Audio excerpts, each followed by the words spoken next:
ははじめまして、いろいろお世話になります。本日は自己紹介をさせていただきます。私はてんてんといと申します。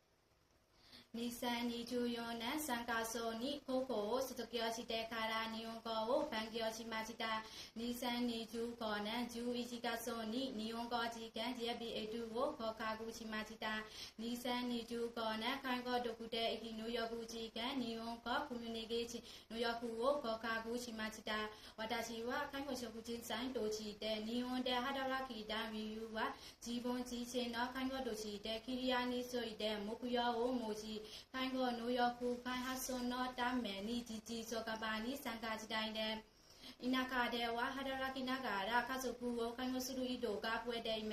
す。そのような人が仕事と介護の寄り添いを支援するために学ぶのをおばさんをクリニックへそれていたりにも学ぶことができました。主なサービス内容は高齢者の家に行って自宅から送迎賃貸介護、食事介護、挨拶介助、入浴介助、医療や医療介助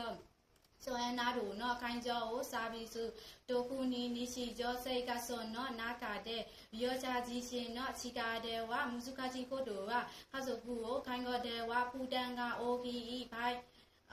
の患者さんを生活上の介護の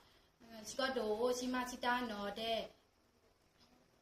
介護職に興味が深くなりましたと思って日本語コミュニケーション能力を高めて介護福祉士になるまで長く働けるように日本で頑張りたいです。どうぞよろしくお願いします。